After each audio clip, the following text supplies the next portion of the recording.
دوستان عزیزم، درود و مهر. امروز آموزش مرغ دودی داریم که یه خورش خوش‌عطر و ساده که کلی هم طرفدار داره. ما نیاز به چند تیکه مرغ داریم که با ترکیب نمک و زردچوبه کاملا مزه‌دار می‌کنیم و به مدت نیم ساعت میذاری کنار تا مزه‌ها کاملا به خورد مرغ برن. و بعد از نیم ساعت داخل تاب روغن بریزی و مرغ‌ها رو بهش اضافه کنیم و زمان بدید تا کاملا سرخ بشن.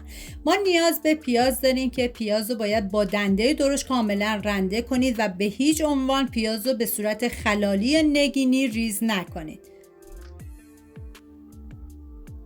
و ما برای این مرغ دودی نیاز به یه سس خیلی خوشمزه داریم که از 3 قاشق غذاخوری سس مایونز من استفاده کردم و مقداری زعفرانم بهش اضافه میکنم و بهتون پیشنهاد میکنم اگر از روش‌های تکراری پخت مرغ خسته شدین، این مرغ دودی بهترین گزینه و حتی عزیزانی هم که مرغ دوست ندارن با یه بار خوردن عاشقش میشن.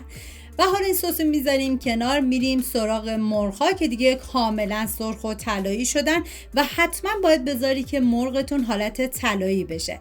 و من داخل تابه مقداری کره ریختم و بعد از اینکه داغ شد پیازهایی که رنده کرده بودم و بهش اضافه میکنم و توجه داشته باشید که پیازی که رنده شده باشه زود میسوزه، حتما چندین مرتبه هم بزنید. و ادویه ها که شامل زردچوبه، پودر تخم گشنیز، فلفل سیاه و نمک است بهش اضافه میکنم و هم میزنم و میذارم ادویه ها تف بخورن و عطر ادویه ها آزاد بشه. واقعا جای تک تک شما دوستان عزیز خالی. حالا من دیگه زیر حرارت رو خاموش میکنم و مرغ‌های سرخ شده رو داخل تابه میچینم و پیاز داغی که آماده کرده بودم و روی مرغ‌ها میریزم.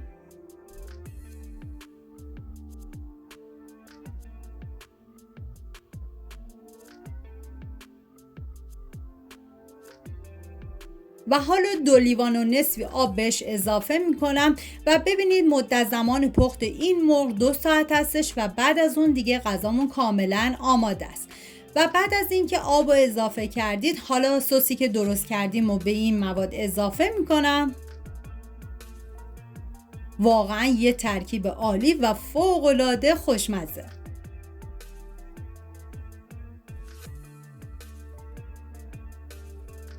و حالا یه هم میزنم تا همه مواد با هم دیگه مخلوط بشن و دیگه زمان میدم تا مرغ بپزه و سس کاملا به اون غلظتی که میخوایم برسه.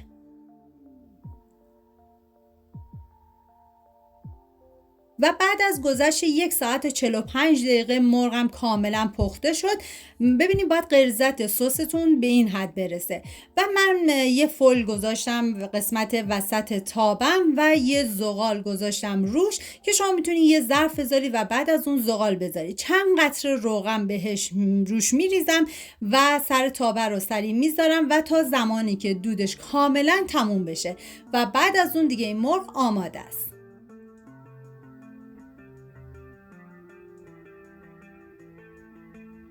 این هم از مرغ دودی فوق‌العاده خوشمزه ما. امیدوارم این غذا براتون خوش‌طعم و لذت بخش بوده باشه. اگر دوست داشتید خوشحال میشم همراه کانال باشید. ممنون از نگاه زیباتون. تا ویدیوی بعدی مواظب خودتون و خوبی هاتون باشید. تا درودی دیگر، بدرود.